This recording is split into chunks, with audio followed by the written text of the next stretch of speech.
जिंदा बिच्छू निकलने के बाद पहले कौन मरेगा, आप या फिर बिच्छू? चलो जानते हैं। बिच्छू को जब किसी जानवर या फिर इंसान से डर लगता है तो फिर यह अपने डंक को उसकी बॉडी के अंदर घुसाकर अपने जहर को छोड़ देता है और इसी वजह से हर साल बिच्छुए काटे जाने की वजह से हजारों कमजोर इम्यूनिटी वाले लोगों की मौत होती है। जब आप एक बिच्छू को निगल रहे होगे तभी आपके पेट के अंदर पड़े खाने की खुशबू सूंघ लेगा और इसको लगेगा कि जिस जगह में जा रहा है वो काफी गर्म नरम है और इसके अंदर खाना भी है। इसी वजह से ये अपने बॉडी पार्ट्स को ढीला कर लेगा और ये आराम से आपके गले में से होता हुआ आपके पेट के अंदर जाकर गिर जाएगा। आपके पेट के अंदर होता है एसिड जो कि लोहे तक को पिघला सकता है और फिर वही एसिड इसकी बॉडी को जलाना शुरू कर देगा। इससे इसको डर लगेगा और ये आपके पेट के अंदर काटना शुरू कर देगा और आपकी बॉडी के अंदर जहर छोड़ना शुरू कर देगा। इससे आपको पेट में बहुत ही ज्यादा दर्द महसूस होगा क्योंकि बिच्छू की बॉडी से लेकर ऑर्गन जैसी सभी चीजें आपके पेट के अंदर पिघलकर फैल जाएंगी और इससे आपको उल्टियां होनी शुरू हो जाएंगी। लेकिन फिर आपके पेट का एसिड इसके छोड़े हुए जहर का असर खत्म कर देगा और जल्दी ही इन्फेक्शन भी खत्म हो जाएगा। व्हाट इफ आप च्युइंगम को निगल जाओ, पेट में चिपक जाएगी या सौदा आर पार हो जाएगा? चलो बायोलॉजिकली समझो। च्युइंगम एक सिंथेटिक रबर, स्वीटनर, सॉफ्टनर और फ्लेवर के मिक्सचर से बनी होती है। ज्यादातर लोग च्युइंगम को च्यू करके फेंक देते हैं, लेकिन कुछ लोग इसे निगल जाते हैं। अब ये सलाइवा एंजाइम में भीगी हुई च्युइंगम ईसोफेगस से स्टमक में पहुंचती है। स्टमक में मौजूद ये हाइड्रोक्लोरिक एसिड और एंजाइम्स इसके स्वीटनर्स, फ्लेवरिंग कंटेंट को ब्रेक डाउन करके पचा देते हैं। लेकिन सिंथेटिक रबर से बनी ये च्युइंगम डाइजेस्ट नहीं हो पाने से डाइजेस्टिव सिस्टम इसको आगे पुश कर देता है। कुछ लोग सोचते हैं कि च्युइंगम स्टिकी नेचर की होने से ये आपके इंटेस्टाइन में चिपक कर इस तरह का क्लॉग बना लेती है, लेकिन रिसर्चर्स ने इस बात को सिर्फ एक मिथ बताया है। डॉक्टर्स का कहना है कि अगर आप एक च्युइंगम निगल भी जाते हो तो आपका डाइजेस्टिव सिस्टम कुछ ही दिनों में नेचुरली इसको आपके शरीर से बाहर निकाल देगा। फिर भी कई च्युइंगम्स निगलने से ये आपके डाइजेस्टिव सिस्टम में क्लॉग बना सकती है। फिर इससे आपको क्रोनिक पेन, एसिडिटी और कॉन्स्टिपेशन जैसी प्रॉब्लम्स फेस करनी पड़ेगी। अगर आप भी ऐसी 3D वीडियोस बनाना सीखना चाहते हो तो पिन कमेंट में दिए गए लिंक पर क्लिक करो। फायर एक्सटिंग्विशर को यूज करने के लिए सबसे पहले आपको ये पिन बाहर खींचनी है। ये सबसे पहला वाला स्टेप था, पी यानी कि पुल। आगे बस 3 स्टेप्स और बचे हैं। चलो स्क्रीन पर डबल टैप करके 3D एनिमेशन की मदद से समझते हैं। किसी भी फायर एक्सटिंग्विशर को यूज करने के लिए बस एक छोटा सा कोड याद रखना होता है। कोड है PASS यानी कि पास। फायर एक्सटिंग्विशर हाथ में लेते ही खुद के राइट हैंड से आप इस ट्रिगर को ऐसे पकड़ोगे और लेफ्ट हैंड का इस्तेमाल इस पिन को और लॉक को बाहर खींचने के लिए करोगे। Step 1 completed. इस कोड पास में ए का मतलब है एम। अब अपने लेफ्ट हैंड से इस होज पाइप को फायर टारगेट पर एम करोगे, लेकिन ध्यान रहे कि बेटर टारगेटिंग के लिए होज पाइप को एकदम एंड से पकड़ना। पास में पहले एस का मतलब है स्क्वीज, यानी कि आपको अपने राइट हैंड से ही इस ट्रिगर को दबाना है और कुछ इस तरीके से एक्सटिंग्विशिंग एजेंट निकलने लग जाएगा। दिक्कत यह है कि इसमें मौजूद एक्सटिंग्विशिंग एजेंट सिर्फ 45 सेकंड्स तक ही चलता है, तो जल्दी से जल्दी आग बुझानी पड़ेगी और उसके लिए काम आएगा पास का लास्ट वाला एस यानी कि स्वीप। समझ गए होंगे, होज पाइप को ऐसे हिलाते रहना है ताकि पूरा एरिया कवर हो। लेकिन फायर एक्सटिंग्विशर यूज करने में कौन से 3 रीजंस की वजह से आप फेल हो सकते हो, इस वीडियो पर क्लिक करके अभी की अभी देखो।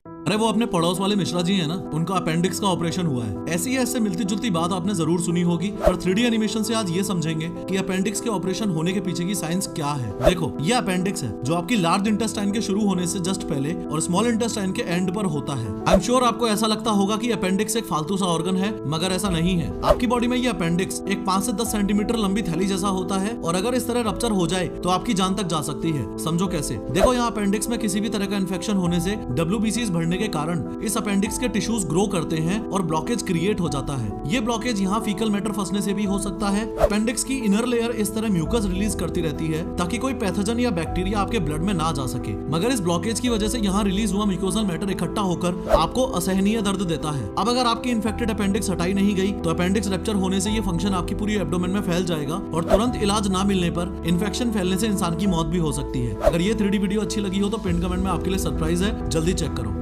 बात 26 नवंबर 2022 की है। न्यूयॉर्क से इंडिया एक फ्लाइट जा रही है। इस फ्लाइट के बिजनेस क्लास में शंकर मिश्रा नाम का ये आदमी बैठा हुआ है। ये आदमी दारू पी के इतना भंड हो जाता है कि अपनी सीट से उठता है, पास ही की सीट पे एक ओल्ड लेडी सो रही होती है, उस लेडी के पास जाके उसके ऊपर मूत्र विसर्जन कर देता है और फिर आके वापस सो जाता है। ये कोई फिक्शनल स्टोरी नहीं है, बल्कि एक असली कांड है जो कुछ महीने पहले एयर इंडिया की एक फ्लाइट में हुआ है। खैर, दिमाग हिला देने वाला कारनामा तो किया है केबिन क्रू ने। जैसे ही शंकर मिश्रा ने इस वृद्ध महिला पे टॉयलेट किया तो क्रू मेंबर्स ने इनको कपड़े दिए। जिस सीट पर ये लेडी बैठी थी उसी सीट को थोड़ा बहुत साफ किया और वापस उसी गंदी टॉयलेट वाली सीट पर इस ओल्ड लेडी को बिठा दिया। और तो और दोनों में सुलह कराने की कोशिश की और जब फ्लाइट लैंड हुई तो शंकर मिश्रा को आराम से जाने भी दिया, क्योंकि बाद में शंकर सॉरी बोल के अपने मामले को दबा रहा था। खैर, बाद में ओल्ड लेडी ने टाटा सन्स के चेयरमैन को कंप्लेंट लेटर लिखा, तब जाके इस केस की FIR फाइल की गई और शंकर को अरेस्ट किया गया, जो अपनी सिस्टर के घर बेंगलुरु में छुपा बैठा था। बाकी एयर इंडिया पे कितने का जुर्माना लगा वो पिन कमेंट में देखो। भारत में 20,000 से ज्यादा लोग हर साल रेबीज से मरते हैं। ज्यादातर लोग यही मानते हैं कि पागल कुत्ते के काटने से रेबीज होता है, जो कि एक अधूरी अधूरा सच है। डबल टैप करके रेबीज होने से लेकर मौत तक की जर्नी को समझो। रेबीज एक जूनोटिक डिजीज है, यानी जानवरों से इंसानों में फैलती है। 99% rabies cases rabies infected dog के बाइट करने से फैलते हैं। रेबीज से इन्फेक्टेड डॉग जब आपको काटता है या स्क्रैच मारता है तो इसकी सलाइवा में मौजूद ये वायरसेस इसके बाइट से होने वाले वुंड में एंटर करते हैं। अब रेबीज आप में 3 फेजेस में डेवलप होता है। इंक्यूबेशन फेज, यहाँ वुंड में मौजूद ये वायरसेस यहाँ के मसल टिश्यू में खुद को रेप्लिकेट करके कुछ दिनों से महीनों में अपना नंबर बढ़ाते हैं। प्रोड्रोम फेज, इनिशियल रेप्लिकेशन के बाद ये वायरस आपके सेंट्रल नर्वस सिस्टम को इन्फेक्ट करके स्पाइनल कोड के थ्रू आपके फाइनल टारगेट ब्रेन तक पहुंचता है। सेंट्रल नर्व इन्फेक्शन के 2 से 10 दिनों में फीवर, हेडेक, फटीग जैसे सिम्टम्स आप में नजर आने लगते हैं। न्यूरोलॉजिकल फेज, वायरस द्वारा ब्रेन में न्यूरोलॉजिकल डैमेज के कारण आप पानी से डरने लगते हैं। लगातार ब्रेन सेल्स डैमेज होने से आप कोमा से होते हुए दुनिया से विदाई ले लेते हैं। वीडियो शेयर करें ताकि टाइम पर इलाज से किसी की जान बच सके। अगर ये 3D वीडियो अच्छी लगी हो तो पिन कमेंट जरूर चेक करना।